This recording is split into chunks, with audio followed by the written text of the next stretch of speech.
다시 한번 옆에 있는 성도 인사합니다. 하나님의 은혜와 사랑이 함께하기를 축복합니다. 요즘 아이들은 이제 한자가 좀 약하지 않습니까? 한자가 좀 약한데 먼저 그림을 좀 보여주시죠. 이제요, 한 어머니가 아이에게 이제 심부름을 시키는 거예요. 초코파이 하고 이제 라면을 사오라고 이제 심부름을 시켰는데, 초코파이 아시죠? 초코파이. 거기에 이제 한자가 딱 적혀 있지 않습니까? 한자. 정이 적혀 있는데, 이제 친이 이제 하고 이제 라면, 매운 라면, 예, 신 라면, 이게 두 개 같이 보여줬습니다. 근데 이 손에다 이제 친이 사오라고 이제 적어준 거예요.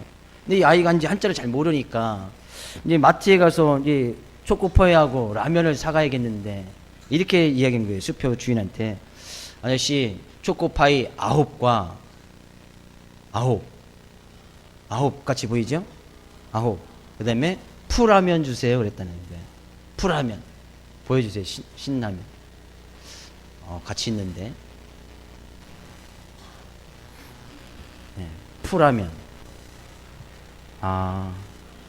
예. 엄청 재밌었는 건데. 그렇죠. 이게 가끔 이제 유머 강도를 좀 조절을 해야, 예? 어떤 분들이 이제 유머만 기억에 남는다 그래서 때로는 이제 유머 강도를 좀 낮추고, 때로는 유머 강도를 높이고 하겠다는 거예요. 그래서 이제 9, 풀라면, 신라면. 하나님께서 오늘 우리를 불러주시고 하나님을 예비하며 찬양할 수 있도록 인도하신 것을 믿으십니까? 그렇게 하나님께서 나를 불러주셨다, 하나님을 찬양할 수 인도하셨다라고 고백하는 것이 하나님께 찬송을 드리는 거예요. 하나님을 송축한다, 하나님께 영광을 돌린다, 그런 얘기죠. 그런 은혜 속에서 하나님께 대한 믿음의 고백을 이 시간 드려주길 원하고, 하나님께서 우리를 왜 이 시간 불러주셔서 하나님을 예배하고 하나님을 찬송하게 하셨는지 오늘 본 말씀을 통해서 또한 깨닫기를 원하며, 그 말씀이 한 주간에 또한 우리의 삶의 모습 가운데 큰 힘과 능력과 지혜가 되어줄 수 있기를 주 이름으로 축복을 드립니다. 오늘 본 말씀 너무 잘 아시는 말씀 가운데 하나라고 생각이 되어집니다. 예수님께서 사역을 시작하실 때에 예수님께서 이제 말씀을 증거하시면서 혼자 주님의 일을 하나님의 나라를 주님 혼자 감당하신 것이 아니라, 예수님께서 친히 제자들을 부르시고 제자들을 모아서 함께 하나님의 나라를 증거하며 전파하며 나갔던 것을 보게 되어지죠. 네, 그 가운데 제자들을 가장 처음 불러섰던 모습이 마태복음이나 마가복음이나 누가복음에 다 기록되어 있는데, 오늘 누가복음에서는 이제 예수님께서 제자를 첫 번째로 부르시는 장면을 기록하고 있습니다. 예수님의 제자였던 이제 베드로, 또한 그의 형제들을 부르시는 장면이 기록되어 있는데, 또한 그 오늘 말씀을 통해서 하나님께서 우리를 부르신 이유를 생각해보고 말씀이 힘이 되시기 원합니다. 예수님께서 말씀을 증거하고 다니셨습니다. 증거하고 다니실 때마다 많은 무리들이 따라다니는 거예요. 네, 그 예수님의 말씀 가운데 능력이 있고 어떤 기적이 일어나고 그것을 통해서 많이 치유되어지고 회복되어지는 일이 많이 있었거든요. 그러니까 예수님께서 가는 곳곳마다 무리들이 막 따라다니는 거예요. 네, 어느 한 곳에서 이제 게네사렛이라는 적이 큰 호수입니다. 이제 갈릴리 호수라고도 이야기하고, 게네사렛 호수라고는 이곳에 딱 이르는데 여전히 많은 무리가 따라다니는 거예요. 근데 그곳에 딱 이르다 보니까 말씀을 증거하기가 좀 힘든 거예요. 근데 마침 고기를 열심히 잡고 돌아왔던 배 두 척이 호숫가에 딱 정착을 하고 있었던 거예요. 그래서 예수님께서 그 배의 주인에게 이야기를 했어. 좀 내가 그곳에 올라가서 말씀을 증거할 수 있겠는가? 그 요청을 하고 나서 배 위에 올라가서 많은 무리들이 모여 있는 그곳에서 이제 말씀을 증거하십니다. 말씀을 싹 증거하시고 나서 이 배를 몰았던 사람이 이제 베드로와 그의 형제 야고보, 또한 그의 친구였던 요한이라는 친구들이 이제 배를 모아서 고기를 밤새도록 잡았는데 고기를 한 마리도 잡지 못한 거예요. 근데 말씀을 마치고 나서 예수님께서 이 시몬 베드로였던 베드로에게 이제 다시 말씀하시면서, 야, 깊은 곳에 가서 그물을 내려 고기를 잡으라 라고 이야기를 하는 거예요. 어떻게 보면 이들은 그 말씀, 예수님께서 하신 그 말씀이 지금 밤이 새도록 고기를 잡고 나서 이제 다시 그물을 정비하고 집에 가서 좀 쉬었다가 다시 이제 고기 잡으러 나가서 고기를 잡아야 되는데 그 다시 이제 우리가 그물을 내려서 고기를 다시 한번 잡는 거 이거 쉬운 일이 아니거든요. 우리 그물 펼쳤다, 접었다, 뭐 금방 할 수 있을 것 같지만 실제적으로 배를 몰고 어부들의 삶을 보면 그게 쉬운 일이 아니에요. 그물을 다시 다 정리를 해야 되고 다시 접었다 다시 폈다가 그것을 이제 다시 그물을 내려서 고기를 잡는 일이 뭐 금방 이루어지는 것이 아니거든요. 이들은 몸도 지쳐 있었고 밤이 새도록 했는데 고기도 한 마리 잡지 못했고 또 깊은 곳에 가서 그물을 내리라고 하니 이것이 그들의 어떤 생각이나 또 육체적인 몸에 따라서는 그 일을 할 수 없는 그런 상황이었단 말이죠. 근데 예수님께서 한동안 무리들에게 말씀하시고 나서 베드로에게 그 말씀을 딱 이야기를 하니까 베드로가 선생님 우리들이 밤이 새도록 수고하였으되 잡은 것이 없지만은 말씀에 의지하여 내가 그물을 내리이다. 예수님의 말씀에 의지해서 내가 그물을 내리겠습니다. 그래서 그물을 내렸더니 고기가 너무 많이 잡혀서 옆에 있는 배도 같이 불러서 그 양쪽 배에 고기가 가득히 채울 수 있도록 잡게 되어졌다라는 것이 이제 오늘 본 말씀 내용이죠. 우리는 다시 한번 이 본 말씀을 잘 생각해 보면 시몬 베드로가 그물을 내릴 수밖에 없었던 이유를 좀 생각해 보자는 거예요. 왜 이 베드로가 육체적으로 밤이 새도록 밤새도록 고기를 잡았었다는 것이 그럼 육체적으로 너무 힘들었겠지요. 그리고 아침쯤 되었겠지요. 아침에도 예수님께서 말씀을 주행하실 때 많은 무리들이 따라다녔던 거 보면 예수님의 어떤 말씀에 큰 능력이 있었던 것을 보게 되었습니다. 근데 그 많은 무리 중에 많은 무리들이 따르고 예수님 말씀을 들었습니다. 거기는 베드로도 들었고 야고보, 요한도 같이 그 가운데서 배 위에 올라가서 말씀을 증거하셨기 때문에 그들도 그물을 정리하면서 예수님의 말씀을 들었을 거예요. 수많은 사람들이 많은 무리들이 예수님의 말씀을 들었지만 그 가운데서 놀라운 기적을 체험했던 사람은 시몬 베드로 한 사람이었다는 거예요. 많은 무리들이 똑같이 지금 하나님 예수님 말씀을 들었어요.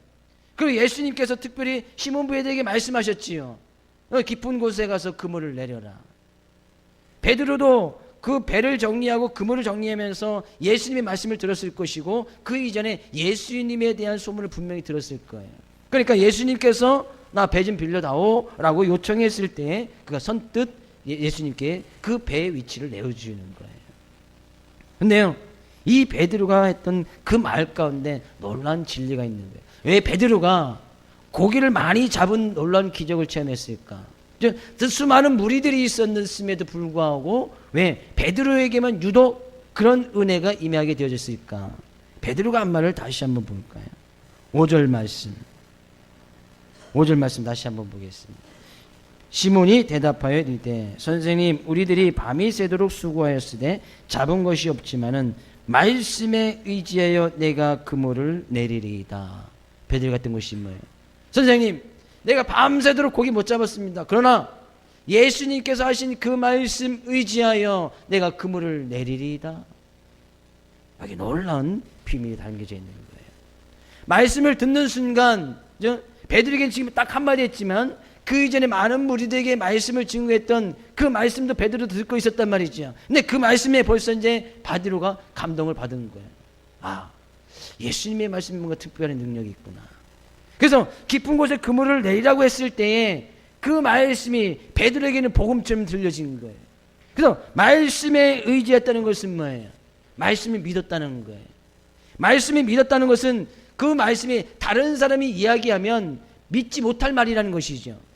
깊은 곳에 가서 그물을 내리십시오. 다른 사람이 이야기했다면 무슨 소리야? 깊은 곳에는 고기가 없어.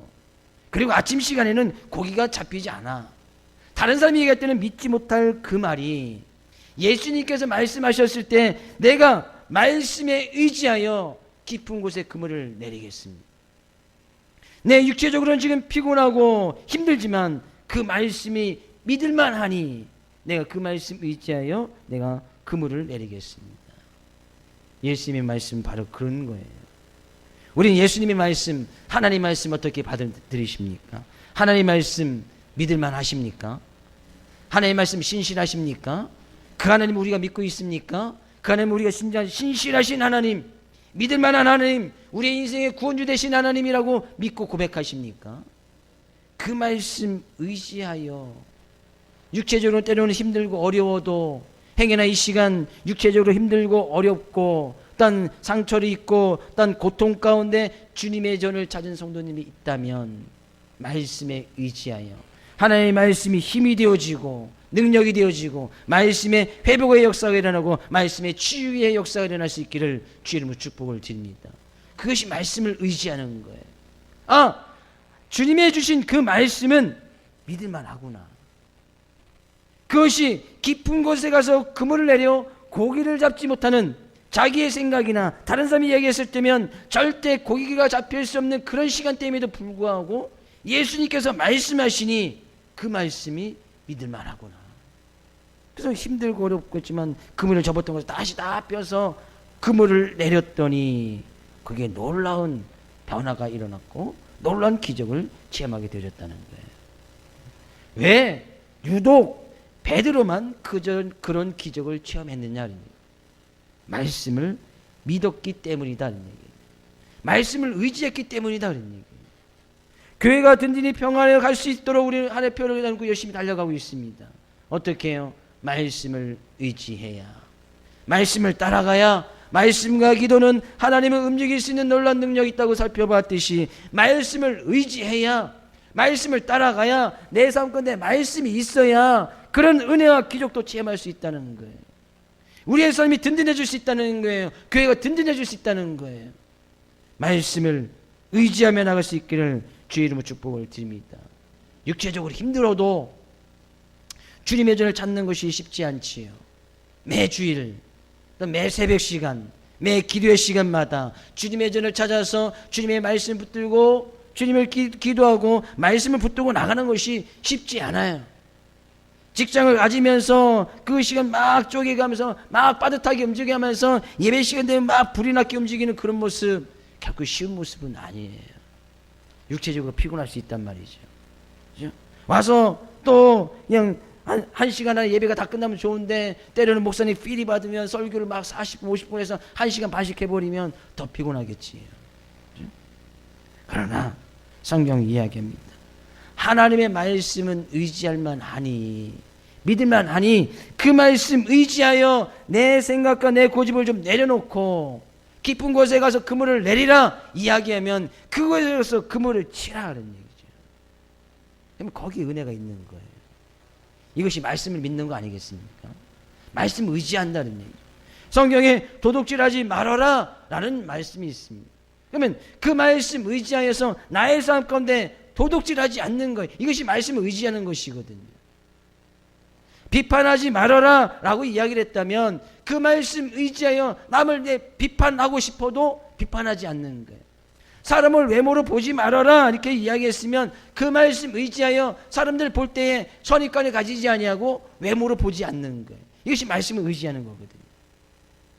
주일을 안식일을 거룩하게 지켜서 주님 앞에 그 안식일을 지켜라 라고 말씀이 있다면, 그 말씀 의지해서 그 말씀을 믿는다면 주일을 내 육체적으로 힘들고 어려워도 고난이 있고 고통이 있어도 그 주일을 지켜 나가는 것이 말씀을 의지하는 것이다는 얘기예요. 믿으십니까? 거기에 놀라운 은혜가 임하진다는 얘기예요. 거기에 기적이 일어난다는 거예요.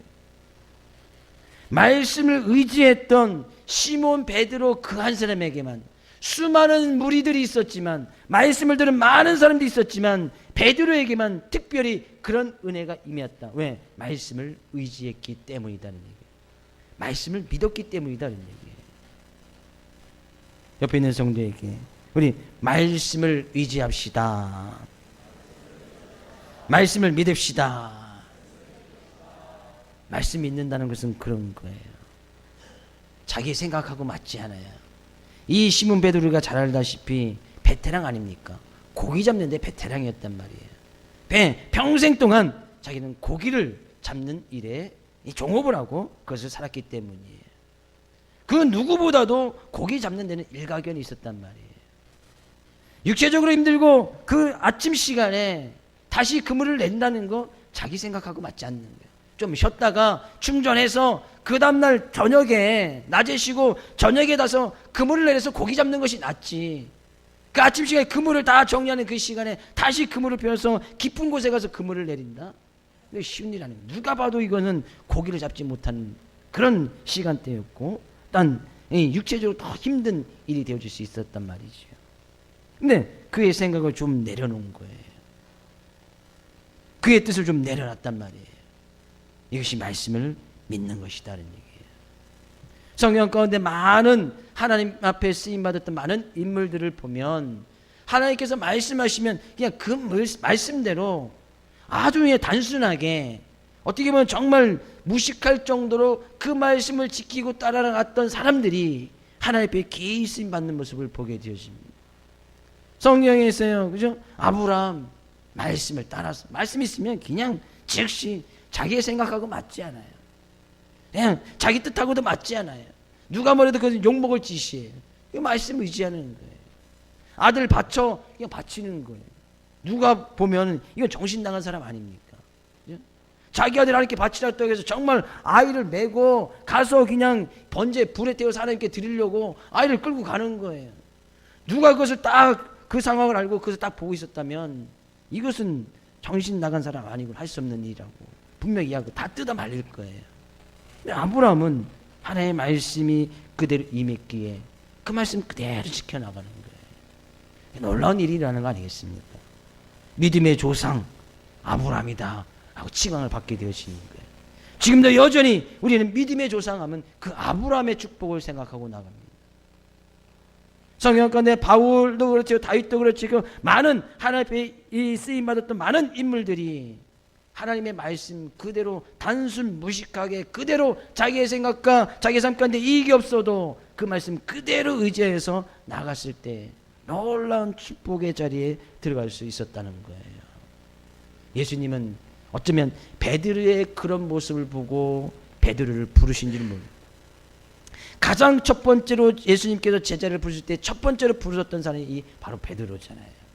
베드로를 딱 불러주신 거예요. 네, 이 베드로가 예수님을 만나려고 했던 것도 아니고 예수님께서 베드로를 직접 찾아가시는 거예요.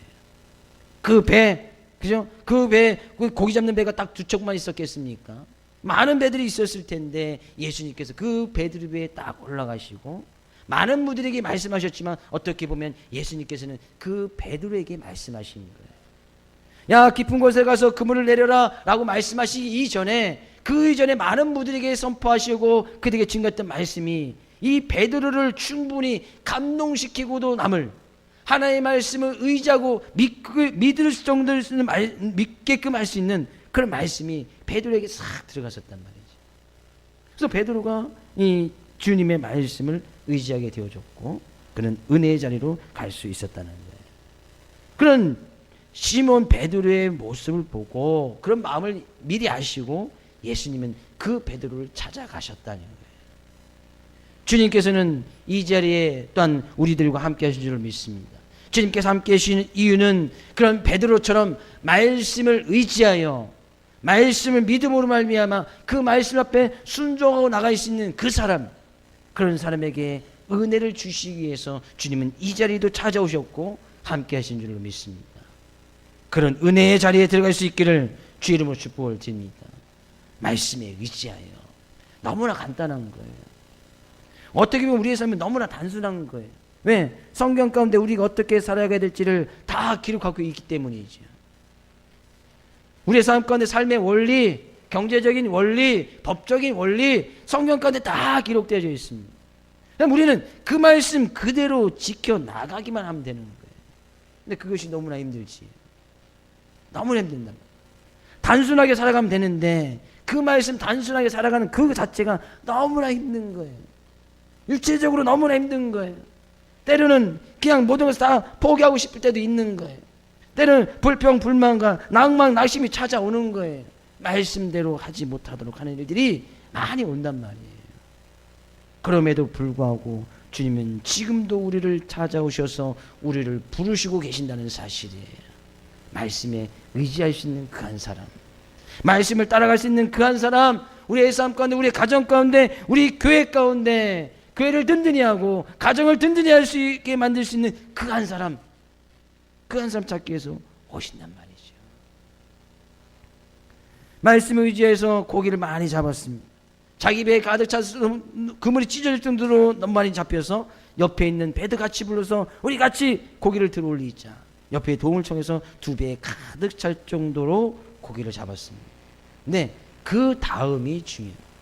그렇게 많은 고기를 잡고 난 그 다음에 베드로가 예수님께 이렇게 고백을 합니다. 8절 말씀 가서 볼까요? 8절 말씀. 시몬 베드로가 이를 보고 예수의 무릎 아래 엎드려 이르되 주여 나를 떠나소서 나는 죄인이로소다 하니. 예수님의 말씀을 의지하여서 깊은 곳에 그물을 내서 양쪽 배에 가득히 찰 수 있도록 고기를 잡고 난 그 다음에 베드로의 반응을 보십시오. 배에다가 고기를 잔뜩 실은 그 다음에 베드로는 예수의 발 앞에 무릎을 엎드려 예수의 발 앞에 무릎을 꿇었다는 거예요. 예수님 앞에 무릎을 딱 꿇고 나서 그 하는 말이 주님 나를 떠나시옵소서 나는 죄인입니다 라고 고백했다는 거예요. 사람들에게요 당신 죄인이야 당신 죄 있어 라고 하면 사람들이 좋게 생각하나요 안 좋게 생각하나요? 복음을 증거하다가 예수님 말씀을 증거하다가 당신은 죄인이기 때문에 예수님 믿고 그 죄를 용서받고 구원받아야 됩니다 라고 이야기를 하면 내가 왜 죄인이야? 나는 그래도 도덕적으로 남들이 짓는 그런 죄는 안 짓고 살았어. 나는 죄인이 아니라고 대부분의 사람들이 이렇게 이야기를 합니다. 그죠? 당신 죄인입니다 이렇게 이야기하면 그것을 좋게 받아들일 사람이 아무도 없는 거예요. 근데 시몬 베드로는 예수님의 말씀에 의지해서 고기를 많이 잡고 난 그 순간에 그가 고백했던 것이 스스로 예수님 앞에 무릎을 꿇고 주님 나를 떠나시옵소서 나는 죄인입니다. 베드로 자신이 어떤 모습인지 딱 발견하게 되신 거예요. 우리가 주님의 은혜를 받으면 내 자신이 죄인인 것이 깨달아지지 않습니까? 말씀을 의지하고 나가면 말씀을 따라가면 그 은혜 가운데 하나가 내가 누구인지 어떤 사람인지 밝히 보게 되어진다는 거예요. 말씀을 의지하여서 말씀 믿고 나가보면 내 자신은 죄인이고 부족하고 주님의 말씀이 없이는 주님의 은혜가 없이는 살아갈 수 없는 그런 자신의 모습을 보게 되어진다는 거예요. 자기 자신이 누구인지 어떠한 상태에 있는지 그것을 잘 보게 되어졌다는 거예요. 베드로도 그 이전에도 지금 고기 잡는 똑같은 삶을 살고 있었을 거예요. 근데 예수님을 만나고 나서는 자기가 죄인인 것이 그때 보인 거예요. 그렇다면 우리는 생각해 볼 수 있는 것이 그 이전에 베드로는 남들에게 손가락질 당할 만한 그런 특별한 죄는 짓지 않고 살았지 않았겠는가 한번 생각해 볼 수 있겠지요. 남들에게 특별히 저 사람은 사회적으로도 몹쓸 사람이야 라고 특별히 그렇게 죄인시 취급당할 만한 그런 죄를 짓고 살지 않았단 말이에요. 사회적으로 도덕적으로.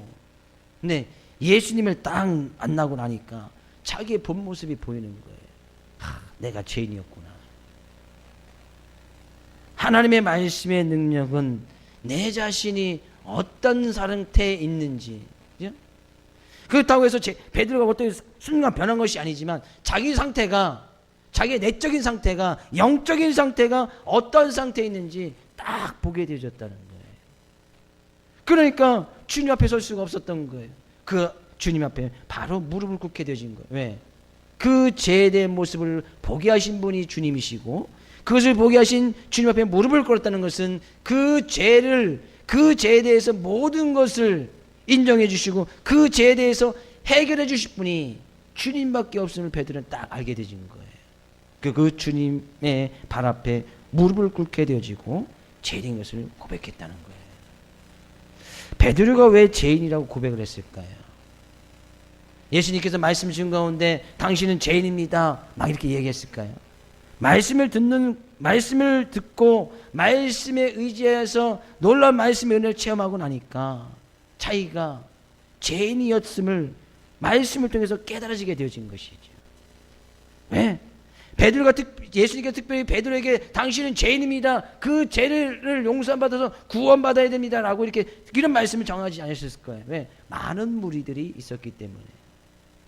어떻게 보면 마태복음이나 마가복음에 있는 것처럼 산상수훈, 팔복에 관한 말씀이라든지 그 의에 관한 말씀들을 지금 가실지도 모르겠어요. 왜? 예수님께서는 가는 곳곳마다 천국, 하나님 나라에 대해서 이야기를 했기 때문이죠.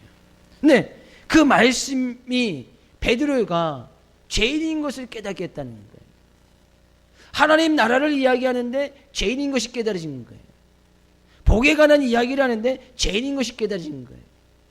구원에 관한 말씀을 이야기하는데 죄인인 것이 깨달아진 거예요. 말씀은 그런 능력이 있다는 얘기예요. 하나님의 말씀은 내가 어떤 영적인 상태에 있는지, 내가 죽어 있는 상태인지, 죄인인 상태에 있는지, 나의 영혼이 병들어 있는지, 나의 영혼이 힘들고 지쳐있지는 않은지 그 상태를 보게 한단 말이에요. 오늘 이 시간 주님 앞에서 우리의 영적인 상태가 보이십니까? 나의 영적인 상태, 내가 주님 앞에서 있는 지금 나의 상태의 모습은 어떻습니까? 하나님 앞에 정말 거룩하고 구별되어진 모습으로 하나님을 찬양하기에 합당한 삶의 모습으로 그런 영적인 상태의 모습을 가지고 주님 앞에 나서 예배를 드리고 있습니까?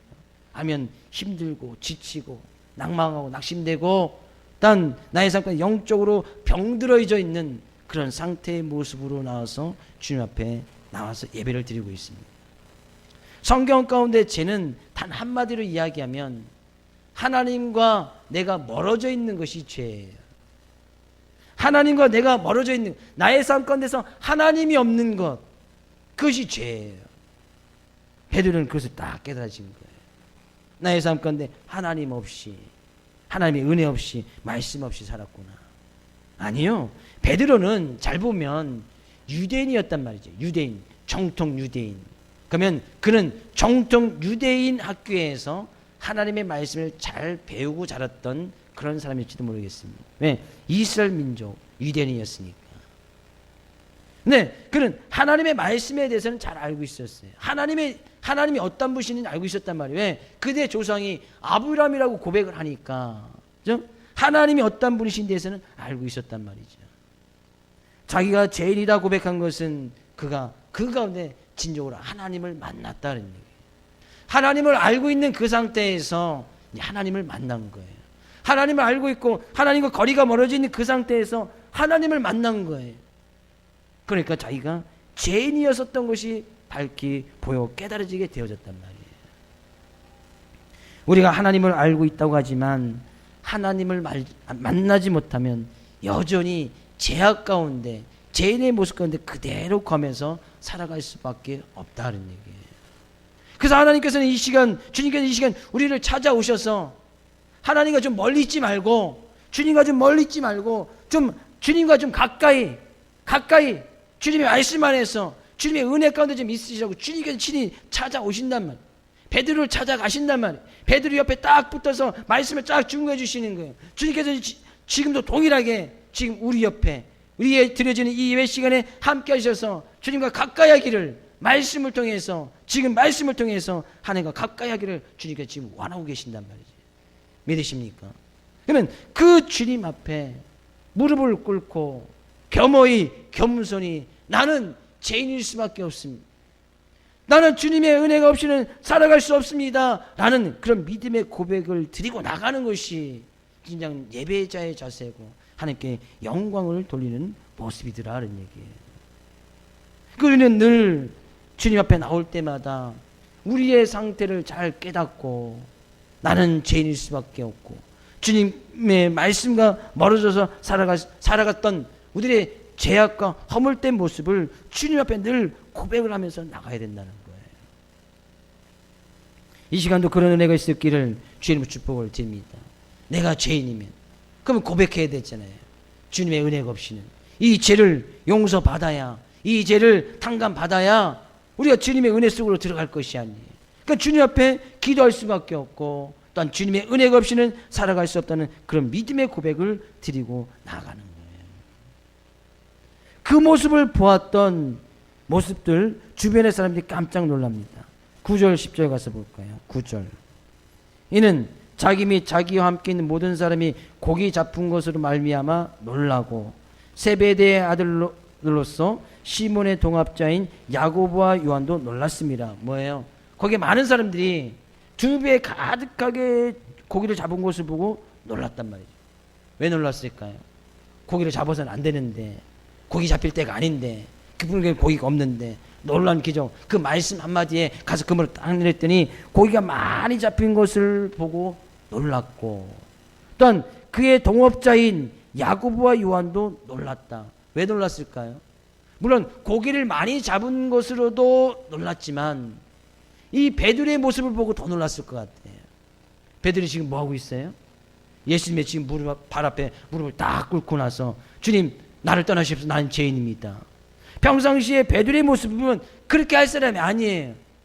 예수님께서 베드로를 부르시고 베드로가 예수님 쭉 따라가면서 제자의 삶을 살려가지 않습니까? 근데 그 제자의 삶 가운데서 베드로의 모습을 잘 보면 성격이 상당히 급하였고 이 분노를 못 이겨서 막 화를 막 쏟아내는 혈기왕성했던 사람이 베드로 아닙니까?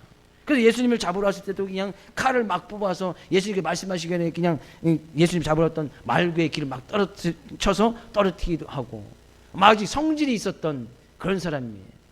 근데 지금 그런 사람이 예수님이 지금 발 앞에서 무릎 꿇고 주님 나는 죄인입니다. 나를 떠나시옵소서 라는 모습을 그의 지금 동업자가 딱 본 거예요. 깜짝 놀란 거예요. 야, 베드로가 저런 사람이었나? 베드로가 어떻게 지금 자기가 무릎을 꿇고 아니면 예수님을 무릎을 꿇고도 남을 이 베드로가 예수님의 발 앞에서 무릎을 꿇고 자기는 죄인이라고 고백하고 있었다는 거예요. 놀라운 일이 일어난 거예요. 예수님의 말씀은 그런 능력이 있는 거예요. 내가 말씀대로 살아가다 보면 다른 주변의 사람들에게 놀라움을 줄 수 있는, 야, 저 사람이 예수님을 믿더니만 변했구만. 야, 저 사람이 예수 믿더니만 더욱더 겸손해졌구만. 아, 저 사람이 예수 믿더니만 성질이 죽었구만. 야, 저 사람이 예수 믿었더니만 혈기왕성했던 것이 막 순간순간 분노를 막 냈던 사람이 참을 수 있고 인내할 수 있는 그런 모습이 있었구만. 주변의 사람들에게 놀라움을 줄 수 있었다는 거예요. 그럴 수 있는 은혜가 있기를 주의 이름으로 축복을 드립니다. 예수 믿으면 삶 가운데 변화가 일어난단 말이에요. 성질이 좀 죽고요. 좀 참고 인내하게 되어지고요. 예수님 다른 사람들의 시선을 생각하지 않습니다. 왜? 자기가 지금 죄니까 예수님 앞에 그냥 무릎을 탁 꿇을 수밖에 없는 거예요. 예수 믿으면 그 주님 앞에 무릎을 꿇고 겸허하게 말씀을 가지고 주님 앞에 기도하며 나갈 수밖에 없는 그런 모습이 되어진다는 거예요. 예수님 믿는 삶의 변화의 모습 아닙니까? 막 성질 내지 않습니다. 좀 참고 좀 하루 이틀 기다렸다가서 성질 낸다 하는 얘기죠. 그러면서 이 예수님께서 베드로에게 뭐라고 말씀하시니까 10절 후반부에 가서 보니까요.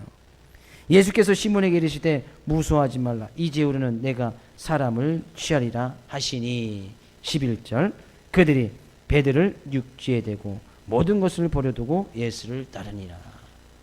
그런 고백을 했던 베드로에게 이야기하는 거예요. 야, 이제는 무서워하지 말아라. 자기가 죄인인 것에 대해서 두려움과 죄인일 수가 죽을 수밖에 없으니까 그거에 대한 두려움과 공포가 있었지요. 근데 그거 무서워하지 말라는 거예요. 왜? 그거에 대한 구원과 재용서함이 베드로에게 임했다는 얘기예요. 그래서 그 베드로에게 말씀하시는 거예요. 이제후로는 내가 사람을 취하리라. 뭐예요? 그 이전에는 내가 고기를 잡는 어부에 불과했지만 그 어부를 잡아서 너의 생업을 유지했지만 이제는 사람을 낚는 어부. 그 이전 성경에는 사람을 낚는 어부, 사람을 취하는, 사람들을 살리는, 사람들에게 죄인인 것을 밝히 깨닫게 하고 그들로 하여금 구원을 받을 수 있게 했는 그 일을 네가 감당하게 될 것이다 라고 베드로에게 딱 이야기하는 거예요. 그랬더니만요, 베드로가 어떻게 합니까? 그들이 베드로를 육지에 대고 모든 것을 버려두고 예수를 따랐다. 배를 버려두고 가족들을 버려두고 친구를 버려두고 자기의 생업을 포기하고 예수님을 따랐더라 하는 얘기예요.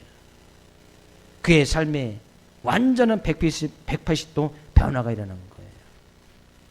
그의 삶 가운데 정말 소중하다고 생각하는 것이 바뀌어지게 되어버린 거예요. 뭐예요? 베드로는 그 이전까지 고기를 잡아서 자기도 살고 가족도 살고 생업을 유지해서 자기의 자녀들이 있었다면 자녀들에게 그 업을 물려주는 것이 베드로가 하는 베드로의 삶 가운데 가장 중요한 것이라고 생각됐던 거예요. 그러니까 지금까지도 고기를 잡고 있었지. 근데 예수님을 만나고 나니까 그 모든 것을 버려둘 정도로 포기할 정도로 그의 삶 가운데 가장 중요한 것이 소중하게 생각했던 것이 딱 바뀌어버렸단 말이죠. 그래서 우리는 이제 가치관의 변화라고 이야기합니다. 가치관. 나의 삶 가운데 가장 가치 있는 일이 무엇인지 그 변화가 딱 일어나는 거예요. 그리고 그는 예수님을 따랐다. 모든 것을 버렸다. 모든 것을 포기했다. 자기의 삶을 포기했다는 거예요. 생업을 포기했다는 거예요. 가족을 포기했다는 거예요. 그 예수님을 따라갔다는 거예요. 그의 삶 가운데 놀라운 가장 놀라운 삶의 변화, 가치관의 변화가 일어난 거예요. 그리고 그이는 그 베드로는 예수님의 제자의 삶을 살아가고 그의 평생 사람을 취하는 일에 쓰임을 받는 예수님의 지상 대명령, 예수님의 명령, 세계 선교 비전을 가지고 그가 교회를 세워가며 많은 사람들을 주님 앞으로 인도하는 자기가 이전에 죄인이었던 것을 깨닫듯이 많은 사람들에게 그 예수님의 말씀을 증거해서 사람들로 하여금 죄인인 것을 깨닫게 하고 그들로도 하여금 예수님을 통해서만 구원받을 것임을 밝히 보여 증거함으로 말미암아 하나님 앞에 가까이 만들게 하는 사람들을 하나님 앞으로 인도하는 그런 일을 베드로가 감당한 것을 보게 되어집니다. 베드로에게 왜 이런 일이 났습니까? 그가 말씀을 의지한 것에서부터 그것이 시작되었단 말이에요. 말씀을 의지하여 말씀을 믿었더니 그에게 말씀을 의지할 만한 단 한 번의 믿음이 들어간 거예요. 말씀을 의지하여 깊은 것에 고기를 내렸더니 많은 고기가 잡힌 거예요. 그 믿음 한 번의 말씀 앞에 다 순종하였더니 그의 삶의 가치관의 변화가 딱 일어나게 되어지고 그 가치관이 그의 모든 것을 버려두고 예수님을 따라가고 주님의 그 일을 예수님이 가지고 있었던 그 지상 대명령을 가지고 예수님이 가졌던 그 하나님의 뜻을 이뤄나가는 일에 동참하게 되어지는 하나님 앞에 기있음 받는 그런 놀라운 예수님의 제자가 되었다는 거예요. 오히려 그가 모든 것을 버려두었더니 그의 삶 가운데 모든 것을 주님께서 책임져 주지 않습니까? 베드로의 삶의 모든 부분들을 다 주님께서 책임져 주셨다는 거예요. 말씀의 능력은 바로 거기에 있습니다. 우리가 예수님 믿고 나간다면 우리의 삶의 최고로 소중하고 생각했던 그 가치관의 변화가 일어납니다. 주님을 믿으십니까? 지금은 그런 주님을 의지하여서 주님만이 우리의 인생 가운데 모든 것 되시고 구원자 되심을 믿으십니까? 그럼 우리는 지금 벌써 베드로처럼 최고의 인생을 살아가고 있는 거예요. 우리는 벌써 베드로가 만났던 그 주님을 만났고 그 주님을 따라가면서 지금 주님 앞에 나와 있고 주님 앞에 예배하며 우리의 삶 가운데 가장 소중한 것이 주님 앞에 예배드리는 것이고 우리 앞에 가장 소중한 것이 예수를 믿는 것을 알고 있기 때문에 우리는 지금 최고의 인생을 살아가고 있단 말이에요. 그것이 가장 소중한 것을 알기 때문에 지금 많은 것을 포기하고 많은 것을 버려두고 지금 주일 이 시간에 주님 앞에 나와서 예배드리고 있는 거 아니겠습니까? 가치가 놀라운 변화. 예수님 만나기 전에는 뭐 했을 거예요? 예수님 만나기 전에는 주일이면 어디 갔어요? 어디 놀러 갔지요? 아니면 어젯밤에 밤새도록 놀다가 지금까지 잠을 자고 있겠지요? 아니면 친구 집이나 어디 갔을 것이고 친척 집에 어디 무슨 일 있으면 다 갔을 거예요. 예수님 믿고 나서는 그 모든 것을 다 포기한 거예요. 어찌 보면 나의 가족마저도 다 포기해버린 거예요. 친척 관계 다 포기해버린 거예요. 친구 관계도 다 내버려둔 거예요. 어떻게 보면 나의 생업마저도 포기해버린 거예요. 그래서 주님 앞에 나왔을 때에 그 이후에 주님께서 베드로와 함께 하셔서 그의 삶에 놀라운 일들이 일어났었던 일들 우리는 사도행전을 통해서 잘 보게 되지 않습니까? 지금까지 그렇게 주님을 믿고 최고의 인생을 살아가셨다면 앞으로 더 어려움과 문제가 고난이 온다 할지라도 계속 그 길을 그대로 쭉 믿음을 지켜나가면서 세상 가운데서 그런 하나님을 밝히 보여 증거하며 살아갈 수 있기를 주 이름으로 축복을 드립니다. 왜? 주님을 믿는 것이 우리의 삶 가운데 최고의 가치관 우리의 삶의 모든 것을 투자할 만한 것이기에 그 믿음으로 말미암아 세상을 이겨나갈 수 있기를 주의 이름으로 축복을 드립니다.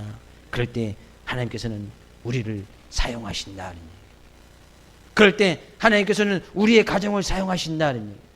그럴 때 하나님께서는 우리 교회를 사용하신다. 그런 얘기예요. 그래서 이 교회가, 우리 가정이 여러분의 삶의 모습을 통하여서 하나님의 나라, 예수님께서 원하셨던 그 하나님의 나라를 확장시키고 그 하나님의 나라의 비전을 다음 세대, 그 다음 세대에게도 위임하고 위임하여서 우리가 가는 곳곳마다 하나님의 뜻이 이루어지고 하나님 나라가 성행할 수 있고 하나님 나라가 확장되어질 수 있기를 주의 이름으로 축복을 드립니다.